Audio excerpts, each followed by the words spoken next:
Hi friends. आज हम एक बहुत ही इंटरेस्टिंग टॉपिक पे डील करेंगे और ये one of the most important topics of the world है, थर्मोडायनेमिक्स। क्योंकि देखो, thermo is related to heat energy, और हीट से सब कुछ चलता है। हीट से आज के डेट में आपकी इंजन्स चलती हैं, आपकी बॉडी की जो डाइजेशन सिस्टम है उससे भी एनर्जी जनरेट होती है। तो ultimately everything has to go into heat. इसलिए ये सब्जेक्ट जानना बहुत इम्पॉर्टेंट है। तो थर्मोडायनेमिक्स बेसिकली क्या होता है? थर्मोडायनेमिक्स बेसिकली क्या होता है? ये एक साइंस है जो कि एनर्जी के इंट्रैक्शंस को डील करता है। स्पेसिफिकली हीट एनर्जी कैसे वर्क में ट्रांसफॉर्म होती है, इसके बारे में जो डील करता है science, that is thermodynamics. Direction of energy क्या होगी, इसके बारे में। मतलब एक छोटे से स्टेटमेंट में हम ये कहें तो थर्मोडायनेमिक्स जो है वो एनर्जी और उसकी जो भी इंटरेक्शंस होती हैं, जो भी उसके फॉर्म्स चेंज होते हैं, उसके बारे में स्टडी करता है। तो अब ये थर्मोडायनेमिक्स हम क्यों पढ़ते हैं? रीज़न ये है कि why we are studying this subject. इस सब्जेक्ट को पढ़ने का मेन जो रीज़न है वो ये है कि आप कोई भी नेचुरल प्रोसेस देखते हो तो उस नेचुरल प्रोसेस को हम कैसे ह्यूमन बेनिफिट के लिए यूटिलाइज करें, या किसी प्रोसेस को लेके हमारी लिमिटेशंस कहाँ तक है, how maximum what maximum we can achieve from available things, that we will study in this particular subject. तो चलिए, थर्मोडायनेमिक्स तो एक बात हमें समझ में आ गई कि यहाँ पे हम पढ़ने वाले हैं energy and energy interactions.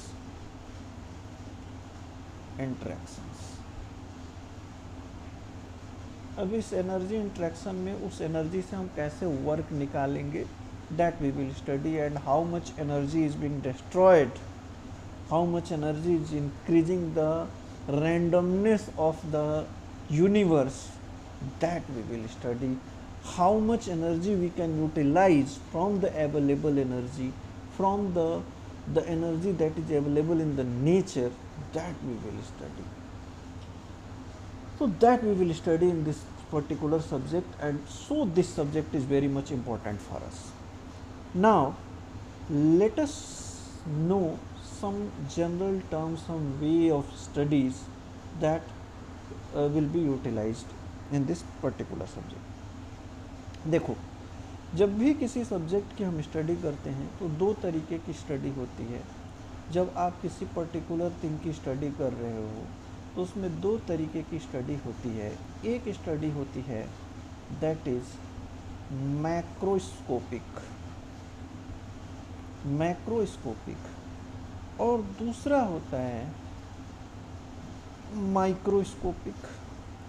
Macroscopic study में हमेशा हम बाई पार्ट की स्टडी ना करके पूरे के पूरे सिस्टम की स्टडी करते हैं। सिस्टम का मतलब क्या होता है मैं अभी आपको बताऊंगा।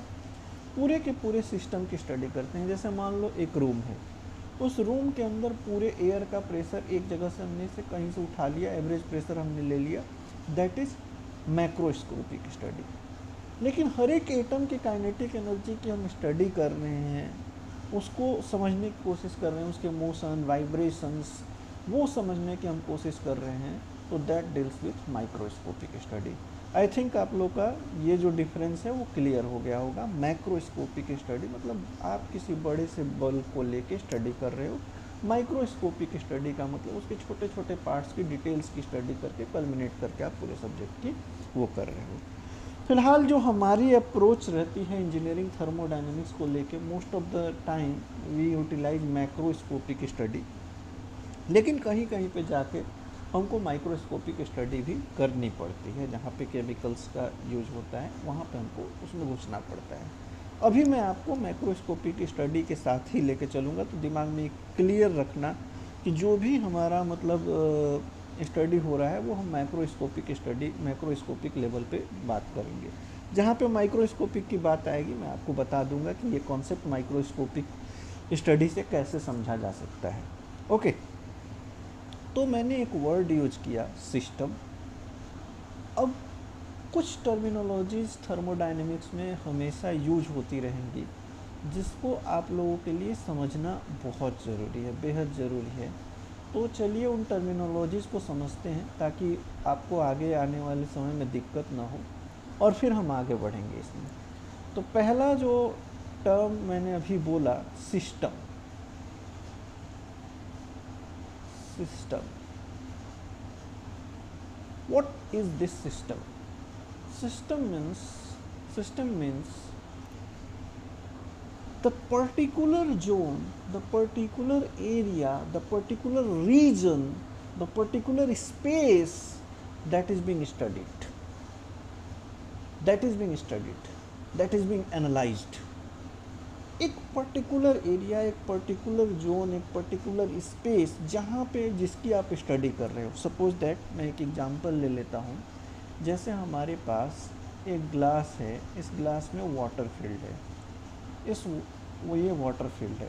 तो अगर हम इस वाटर की स्टडी कर रहे हैं तो दिस इज आवर सिस्टम, ये हमारा सिस्टम है। जब हम एक सिस्टम को यूज कर रहे हैं, it means what, if I am using a term system over here, it means the zone, the region, the thing that I am studying, that is being analyzed, that is system. Simple सी बात ये। दूसरा word आता है surrounding.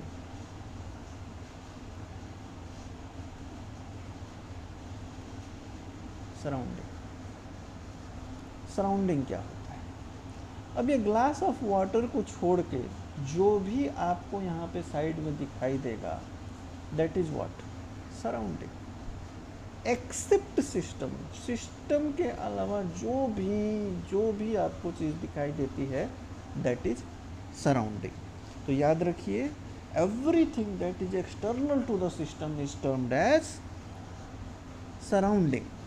ये आपको हमेशा याद रखना है कि सिस्टम की अगर हम बात करें तो फिक्स्ड मास होगा या फिक्स्ड रीजन इन स्पेस होगा, जिसकी हम स्टडी कर रहे हैं वो सिस्टम है।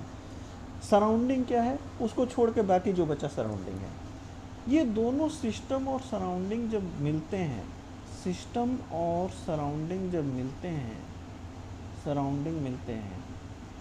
तो क्या बनाते हैं? That is universe. यूनिवर्स यही तो है, सिस्टम है, सराउंडिंग है। आपने बोल दिया कि एक पर्टिकुलर जोन है, सपोज दैट ये पर्टिकुलर जोन है जिसकी मैं स्टडी कर रहा हूँ, तो अगर मैं इसकी स्टडी कर रहा हूँ तो that is system for me, and everything external to it is what? Surrounding. तो यहाँ पे हमारे पास सिस्टम हो गया, सराउंडिंग, दोनों मिलके क्या बना लेते हैं? यूनिवर्स बना लेते हैं। तो इसमें कोई भी कन्फ्यूजन की ज़रूरत नहीं है। मैं फिर से एक बार रिपीट कर देता हूँ। The lump of mass, the region in space that you are studying is the system. Anything external to the system is surrounding, and whenever system and surrounding combine, they make the universe. ये एकदम clear fundamental सी बातें हैं, आपको ये समझना ज़रूरी है, क्योंकि बार बार ये टर्म्स यूज होंगे तो इसको समझना होगा। अच्छा, एक और चीज़ यहाँ पे बहुत ही इम्पोर्टेंट है, ध्यान समझ लो। ये सिस्टम और सराउंडिंग एक थिन इमेजिनरी लेयर से या फिजिकल लेयर से सेपरेटेड होते हैं। जैसे यहाँ ग्लास ऑफ वाटर कहा, तो ये जो ग्लास की वॉल है, अगर ये हमारे स्टडी का हिस्सा नहीं है, अगर इसकी थिकनेस हम 0 मान लें, अप्रॉक्सीमेटली टेंड्स टू 0 मान लें, उस केस में this will be treated as what? This is treated as thermodynamic boundary. ये बाउंड्री होगी, यहाँ पे दो बाउंड्री होगी, ये बाउंड्री होगी, इसको एकदम दिमाग में रखना है, ठीक है ना। ये हमारे पास थर्मोडायनेमिक बाउंड्री, ये बाउंड्री होगी जो कि सिस्टम और सराउंडिंग को सेपरेट करे, सिस्टम और सराउंडिंग को अलग करे, वो हमारी बाउंड्री है। देखो फिजिकली आपको बहुत सारी चीज़ें दिखाई देती है, जैसे मैंने अभी ग्लास का नाम लिया, लेकिन एक चीज़ ध्यान रखना कि इसकी जो थिकनेस एज्यूम की जाती है that is assume to be 0 और टेंडिंग टू बी 0, याद रखिए। यहाँ एक चक्कर और है, ध्यान से समझ लीजिए। किसी भी सिस्टम की दो तरह की सराउंडिंग्स भी होती हैं, सिस्टम की दो तरह की सराउंडिंग्स भी होती हैं। एक अल्टीमेट सराउंडिंग जो सिस्टम के पास पास की सराउंडिंग है, और बाकी इधर उधर की सराउंडिंग। तो हमको दिमाग में बातों को रखना है कि हम सराउंडिंग बोल रहे हैं तो दोनों को इंक्लूड करके चल रहे हैं, तो ये आपको दिमाग में रखना है। तो सिस्टम क्लियर हो गया, सराउंडिंग क्लियर हो गया, यूनिवर्स क्लियर हो गया, बाउंड्री क्लियर हो गया। चलिए अब आते हैं बाउंड्रीज कितने टाइप की होती हैं, बाउंड्रीज कितने टाइप की होती हैं, ये बाउंड्रीज कितने टाइप की होती हैं, लेट अस लर्न दैट। तो बाउंड्री हमारे पास, अगर मैं एक सपोज दैट एक बॉक्स ले लेता हूँ, सपोज दैट ये एक क्लोज्ड बॉक्स है, इसके अंदर के मैटर की मैं स्टडी कर रहा हूँ। तो ये जो आपको दिखाई दे रहा है, ये जो आपको दिखाई दे रहा है, let me use different colour, ये जो आपको दिखाई दे रहा है, ये जो बाउंड्री दिखाई दे रहा है that is separating the system from surrounding, तो ये फिक्स्ड है, ये फिक्स्ड है। तो this type of boundary is called fixed boundary, fixed boundary, fixed boundary. Now coming to next, that suppose हमारे पास एक पिस्टन सिलेंडर अरेंजमेंट है। पिस्टन सिलेंडर अरेंजमेंट जैसे समझ लो आपके पास एक घरों में इंजेक्शंस यूज होते हैं, एक हमारे पास ये सपोज दैट ये एक सिलेंडर है, इसके अंदर पिस्टन है, इसके अंदर एक पिस्टन है जो कि मूव करता है, that is capable of moving from inside, ये टू एंड फ्रो ऐसे मूव कर सकता है। तो ये जो तीन बाउंड्रीज आपको दिखाई दे रही हैं, ये वाली बाउंड्री दिखाई दे रही है, ये वाली एक बाउंड्री दिखाई दे रही है, ये वाली एक बाउंड्री दिखाई दे रही है, यहाँ एक बाउंड्री दिखाई दे रही है। तो अब आप देखो फिक्स्ड बाउंड्री भी यहाँ पे है, फिक्स्ड बाउंड्री है, और ये मूवेबल बाउंड्री है, ये मूवेबल बाउंड्री है। और ये जो हमारे पास दिखाई दे रहा है, ये बाउंड्रीज की जो डिस्टेंस लेंथ है वो भी चेंज हो रही है, ठीक है ना। तो हमारे पास फिक्स्ड बाउंड्री भी होती है और मूवेबल बाउंड्रीज भी होती हैं, तो इसको आपको ध्यान में रखना है। और जो बाउंड्री के अंदर है दैट इज़ द सिस्टम, ये सिस्टम है। बाउंड्री के बाहर जो है वो सराउंडिंग है, और इन सबको मिला के यूनिवर्स बना हुआ है। दैट्स ऑल, ये हमारा सिस्टम, सराउंडिंग और यूनिवर्स का कॉन्सेप्ट था, and next concept was boundary. अब बात आती है कि सिस्टम कितने टाइप के होते हैं। ध्यान समझ लीजिए, सिस्टम कितने टाइप के होते हैं। अगर आप थर्मोडायनेमिक सिस्टम की बात करते हो तो ये सिस्टम कितने टाइप के होते हैं, तो ये 3 टाइप के होते हैं।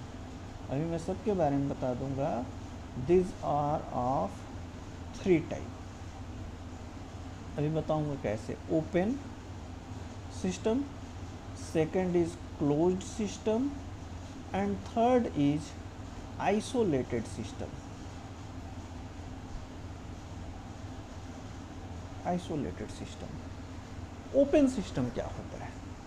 ओपन सिस्टम मतलब एनर्जी और मास ये दोनों ही इस बाउंड्री को क्रॉस करेंगे। एनर्जी और मास ये दोनों ही इस बाउंड्री को क्रॉस करेंगे। सपोज दैट मैंने एक कंटेनर ले लिया, इस कंटेनर में यहाँ पे एक टैप लगा दिया और यहाँ से इन दे दिया। तो आप देखो यहाँ से वाटर एंटर कर रहा है विथ सम एनर्जी, और यहाँ से वाटर निकल रहा है, तो यहाँ एनर्जी और मास दोनों ही क्रॉस कर रहे हैं इस सिस्टम को, दैट इज ओपन सिस्टम। एक कप है जिसके अंदर टी फिल्ड अप है, ये आपका डेली रेगुलर एग्जांपल है। आप अगर इस कप को देखो तो इस कप में से एनर्जी भी निकल रही है और कुछ कुछ वेपर के फॉर्म में यहाँ से मासेस भी रिमूव हो रहे हैं, ये भी आपका ओपन सिस्टम हो गया। क्लोज सिस्टम क्या है? क्लोज सिस्टम का मतलब हुआ कि अगर हम कोई बॉक्स ऐसे ले लें, कोई स्टील का कैन ले लें या कुछ पैक ले लें जिसमें कि कुछ मास फील्ड है और ये हीटेड है, तो कुछ समय में रूम में रखने के बाद ये ठंडा होगा, ये कूल होगा और इसकी जो इस बाहर की जो हीट है वो अंदर इन करेगी। अगर ये बहुत ज़्यादा मतलब बाहर के जो कोल्ड है वो इन करेगी। सपोज दैट आपने एक हीटेड कोई हीटेड हॉट वाटर को किसी कैन के अंदर पैक करके आपने रख दिया, तो यहाँ पे क्या है, मास जो है बाउंड्री को क्रॉस नहीं करेगा लेकिन एनर्जी क्रॉस कर जाएगी। एनर्जी जो होगी वो नहीं जीरो होगी और मास जो होगा वो जीरो के बराबर, मतलब मास जो क्रॉस करेगा बाउंड्री को वो जीरो हो जाएगा लेकिन एनर्जी जो होगी वो जीरो नहीं होगी, वो बाउंड्री को पार करती रहेगी। ऐसा जो सिस्टम होता है क्लोज सिस्टम होता है। नेक्स्ट आता है हमारे पास आइसोलेटेड सिस्टम। आइसोलेटेड सिस्टम एक ऐसा सिस्टम है जहाँ पे न एनर्जी क्रॉस करे और न मास क्रॉस करे। इस बाउंड्री को न एनर्जी क्रॉस करे न मास क्रॉस करे, ऐसा सिस्टम है। एक बड़ा ही अच्छा एग्जांपल आता है, जैसे ये दो थर्मस फ्लास्क यूज होता है, उसमें भी जब हीटेड बहुत लंबे समय तक हीट रखना होता है तो उसमें एयर की एक एनवेलप डाल दी जाती है ताकि हीट जो है वो क्रॉस ना करें। तो उस समय एनर्जी को अगर कुछ समय के लिए हम मान लें, लंबे समय की बात नहीं कर रहा हूँ, कुछ समय के लिए डेल्टा टाइम टी के लिए मान लें, तो that can be treated as isolated system. Isolated system होता है। अदरवाइज़ आप अगर समझो चीज़ों को, तो अगर मैं पूरे यूनिवर्स को ही एक सिस्टम ले लूँ, पूरे यूनिवर्स को एक सिस्टम ले लूँ, तो उस समय जो होगा दैट इज आइसोलेटेड सिस्टम। ऐसा सोच सकते हैं, but that is hypothetical one and this is the real example. तो हमने ओपन सिस्टम ले लिया, क्लोज सिस्टम ले लिया, isolated system. These are the three kinds of the systems, that is open system, close system, isolated system. इसमें कोई doubt आपको नहीं होना चाहिए। ओपन सिस्टम होगा तो एनर्जी और मास क्रॉस करेंगे, क्लोज सिस्टम होगा तो एनर्जी क्रॉस करेगी, मास क्रॉस नहीं करेगा। आइसोलेटेड सिस्टम होगा तो एनर्जी और मास दोनों ही बाउंड्री को क्रॉस नहीं करेंगे। इसमें कोई आपको दिक्कत नहीं आना चाहिए, ठीक है। नेक्स्ट, अब हम चलते हैं इसके नेक्स्ट टॉपिक पे, दैट इज सिस्टम तो हमने समझ लिया, हमने थर्मोडायनेमिक्स समझ लिया कि अच्छा जिसकी हम स्टडी करेंगे वो सिस्टम है, उसकी हीट इंटरेक्शन, उसकी एनर्जी की स्टडी करेंगे इस सब्जेक्ट में, ये भी पता चला गया। अच्छा कैसी स्टडी करेंगे, तो माइक्रोस्कोपिक, माइक्रोस्कोपिक। अच्छा कितने तरह के पॉसिबल हैं, तो ओपन है, क्लोज्ड है और आइसोलेटेड है।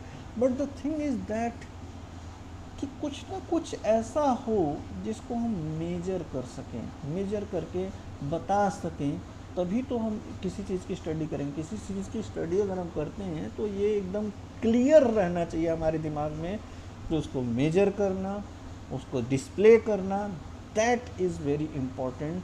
क्योंकि अगर आप किसी चीज़ को मेजर नहीं कर पा रहे हो तो how will you quantify, how will you utilise the things, how will you analyse the thing, that is a bigger challenge. तो for analysis purpose it is very much important that we must measure the things. तो याद रखिए कि एक word आता है properties, properties of the system, properties of the system, properties of the system. ये क्या होता है भाई? प्रॉपर्टीज ऑफ द सिस्टम क्या होता है? प्रॉपर्टीज ऑफ सिस्टम मतलब देखो, अगर मैं कहूँ, सपोज दैट मैं ये कहूँ कि ए अच्छा है, तो बी कितना अच्छा है, ये कोई मेजरमेंट नहीं है, क्योंकि अच्छा है तो कम अच्छा है, ज़्यादा अच्छा है, ये एक रेफरेंस वाइज चीज़ हो गई। सपोज दैट अगर एक छोटे से जगह में कोई लड़का 80% ले आता है तो वहाँ पे बहुत टैलेंटेड है, लेकिन वही अगर आप किसी ऐसे प्लेस पे चले जाते हो सभी बच्चे 80% से एवं ले आ रहे हैं तो वो एक एवरेज लड़का काउंट किया जाएगा। तो द थिंग इज़ दैट कि we are not able to measure the things, उस समय हम मेजर, तो कैरेक्टरिस्टिक जो होती है that is the whatever you are telling that is characteristic. But जब कैरेक्टरिस्टिक को मेज़र कर लिया जाए किसी फॉर्म में, किसी रेफरेंस में, अब मैं कहूँ कि क्लास सपोज दैट कोई भी जैसे मैकेनिकल इंजीनियरिंग के फर्स्ट सेमेस्टर में कुछ बच्चों ने 80% लिया with by studying same syllabus. अब सेम सिलेबस को पढ़ के 80%, तो मैंने एक मेजरमेंट बना दिया कि 80% जो है उनको समझ में आया, 80% they are able to deliver. तो प्रॉपर्टी ऑफ सिस्टम ही कुछ ऐसा होता है कि जो भी मेजरेबल कैरेक्टरिस्टिक है, जैसे आप किसी चीज़ की टेम्परेचर को मेजर कर सकते हो, प्रेशर को मेजर कर सकते हो, तो what ever is measurable thing that is measurable characteristic of the system, उसके वॉल्यूम को मेजर कर सकते हो, तो that is property of the system. ये जो है ना, मास हुआ, वॉल्यूम हुआ, ये आपकी डेंसिटी हुई, तो ये चीज़ें हैं, टेम्परेचर हुआ, प्रेशर हुआ, that you can measure, that you can measure, तो they are the property of the system. एकदम इसको दिमाग में बैठा के रखिएगा। अच्छा, तो प्रॉपर्टी हमको पता चल गया कि क्या है वो, that is measurable characteristics, characteristics, ठीक है। अच्छा, प्रॉपर्टीज ऑफ द सिस्टम, लेकिन अब बात आई कि प्रॉपर्टीज़ भी कितने टाइप की होती हैं, ये प्रॉपर्टीज़ भी कितने टाइप की होती हैं। तो चलिए आज हम इस लेक्चर को यहीं पे ख़त्म करेंगे। अभी आगे थर्मोडायनेमिक्स में बहुत कुछ आने वाला है, तो आज मैंने शुरू कर दिया है, तो मोस्ट प्रोबेबली अब पूरी थर्मोडायनेमिक्स को मैं लेके चलूँगा, और ये मेरा कंट्रीब्यूशन होगा साइंस के टुवर्ड्स, ठीक है, ये मेरा बस कंट्रीब्यूशन है टुवर्ड द सोसाइटी, और कुछ नहीं। तो जिसको मतलब ये करना है, आराम से आप लेक्चर्स को देखते रहिए, अगर आपको चीज़ें समझ में आती हैं, अच्छा लगता है, तो आप उस हिसाब से स्टडी करिए और बेहतर करिए। मतलब सब्जेक्ट को इसलिए बस मत पढ़िए कि आपको उसको पढ़ के नौकरी पाना है, ये सबसे बड़ा भारत देश का दुर्भाग्य है कि प्रॉब्लम ये है कि लोग स्टडी करके बस वही होता है कि नौकरी। अरे स्टडी इसलिए कीजिए कि आप काबिल बन सके, आपकी समझदारी डेवलप हो सके, बाकी सारा काम अपने आप हो जाता है। समझदारी डेवलप हो सके, डिसिप्लिन डेवलप हो सके, देखने का एक नज़रिया मिल सके, how that study is being done. तो उस हिसाब से मेरे लेक्चर्स को अटेंड कीजिएगा, तो बहुत ही अच्छे से आपको चीज़ें समझ में आएंगी। तो प्रॉपर्टीज़ हमारे पास के कौन कौन सी है, प्रॉपर्टीज जो है वो टाइप्स ऑफ प्रॉपर्टीज़ की अगर मैं बात करूं, तो एक होता है इंटेंसिव प्रॉपर्टी, इंटेंसिव प्रॉपर्टी, और दूसरा होता है extensive property, extensive property. Intensive property क्या होता है? इंटेंसिव प्रॉपर्टी का मतलब that is independent of mass. Extensive property extent of material, मतलब मास ऑफ मटेरियल पे डिपेंड करने लगे तो वो एक्सटेंसिव प्रॉपर्टी होती है, और जो प्रॉपर्टी मास पे डिपेंड ना करे दैट इज इंटेंसिव प्रॉपर्टी। ये एकदम दिमाग में बैठा लीजिए कि intensive property is the property that is independent of the mass. Independent of mass क्या हो सकता है? अब किसी चीज़ का टेम्परेचर अगर हम बात करें, अगर किसी चीज़ की टेम्परेचर की बात करें, तो टेम्परेचर जो है सो है। अगर हम डेंसिटी की बात करें तो डेंसिटी जो है तो है, उसमें कोई उसके मास का कोई असर नहीं है, ठीक है, उसके वॉल्यूम का असर नहीं। अब मास और वॉल्यूम क्या हो गए? वो एक्सटेंसिव प्रॉपर्टी हो गए। तो that is whatever is related to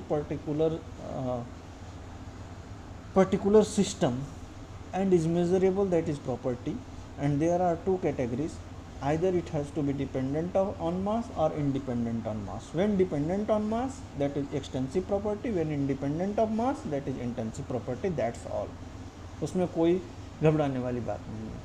अगर मान लो कोई आपसे पूछ ले कि इंटेंसिव एक्सटेंसिव प्रॉपर्टी आइडेंटिफाई करो, कुछ मत करो, एक कंटेनर ले लो, उस कंटेनर में ये समझ लो कि मास जो है, मतलब जो भी प्रॉपर्टीज़ बोल रहा है उसको लिख लीजिए, और इस कंटेनर को कुछ किए बिना दो पार्ट में डिवाइड कीजिए। जो चीज़ डिवाइड होगी दैट इज एक्सटेंसिव वन, और जो डिवाइड होने का कोई असर नहीं पड़ेगा जिस पे, वो इंटेंसिव प्रॉपर्टी होगी। सिंपल सा लॉजिक रखो, आपको कभी इसमें गलती नहीं होने वाला है। Is that correct? तो ये आपको हमेशा दिमाग में रखना है। तो हमने प्रॉपर्टीज़ पढ़ लिया, इंटेंसिव प्रॉपर्टी पढ़ लिया, एक्सटेंसिव प्रॉपर्टी पढ़ लिया, और आगे हम देखेंगे कुछ प्रॉपर्टीज़ के बारे में। एक बहुत इम्पॉर्टेंट पॉइंट है जो कि हमेशा याद रखिएगा। प्रॉपर्टी जो होती है हमेशा पॉइंट और स्टेट फंक्शन होती है। ध्यान से सुन लो, बहुत इंपॉर्टेंट चीज़ बता रहा हूँ। हमेशा पॉइंट और स्टेट फंक्शन होती है। मतलब अगर कोई हमारे पास सिस्टम है, ध्यान समझ लो, इस सिस्टम को टाइम टी पे देखा गया तो इसकी जो प्रॉपर्टीज़ होंगी वो उस टाइम टी पे जो जो मेजरेबल क्वांटिटीज़ होंगी वो उस पॉइंट का फंक्शन होगी, उस टाइम का फंक्शन। मतलब उस पॉइंट पे कौन कौन सी प्रॉपर्टीज़ हैं, that is the point function.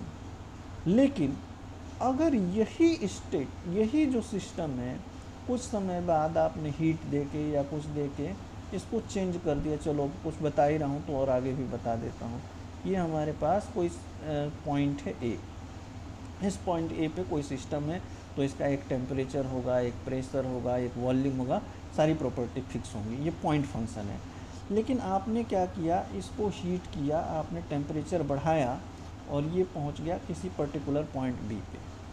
मतलब सब्सटेंस तो वही रहा, लेकिन क्या क्या पॉइंट बी पे पहुंच गया, इस पॉइंट पे टेम्परेचर बी हो जाएगा, प्रेशर बी हो जाएगा, वॉल्यूम भी चेंज हो जाएगा।